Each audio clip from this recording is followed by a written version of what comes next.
नमस्कार दोस्तों, आज मैं रामायण अयोध्या कांड भाग 3 राम, लक्ष्मण, सीता की वन यात्रा की कहानी सुनाने जा रही हूँ।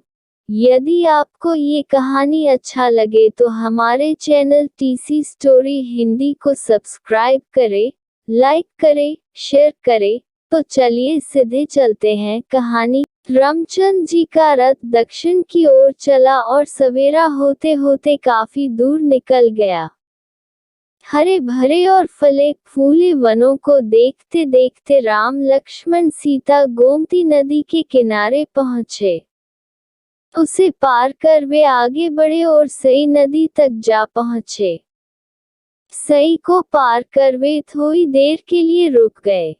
कौशल राज्य को सीमा वहां समाप्त होती थी। राम ने मुड़कर जन्मभूमि की ओर देखा।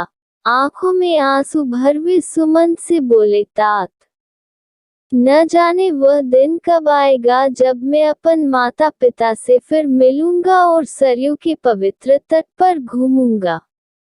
अयोध्या नगरी की ओर मुंह करके राम हाथ जोड़कर खड़े हो गए और कहने लगे, जननी जन्मभूमि, मेरे अपराध क्षमा करना।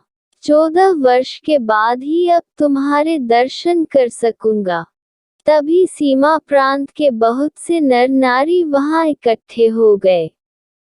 वे राजा दशरथ को धिक्कारते थे और कहते थे, ऐसे पापी राजा के राज्य में रहना ठीक नहीं।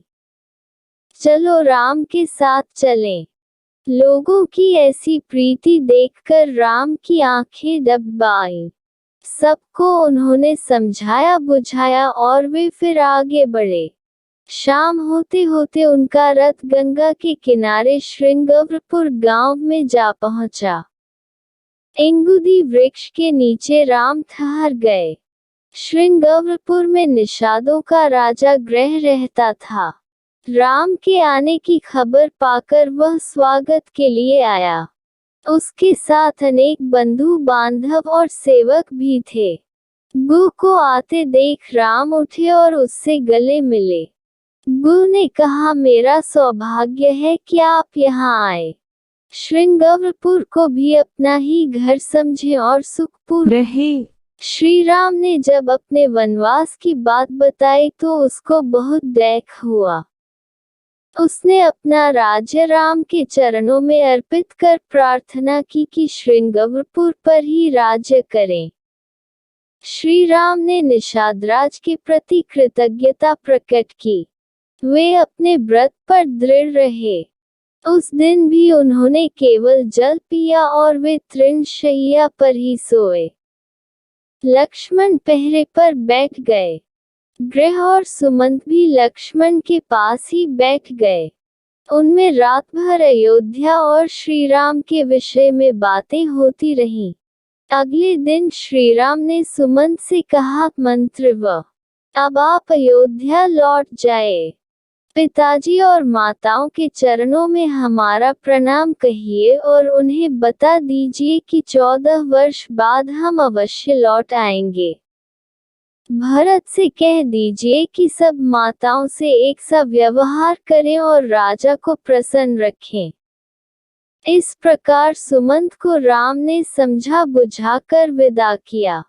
तब राम ने बरगद का दूध मंगाकर जटाएं बनाई। गु से विदा लेकर वे सीता और लक्ष्मण के साथ नाव में बैठे और गंगा पार कर वत्स देश में पहुंचे।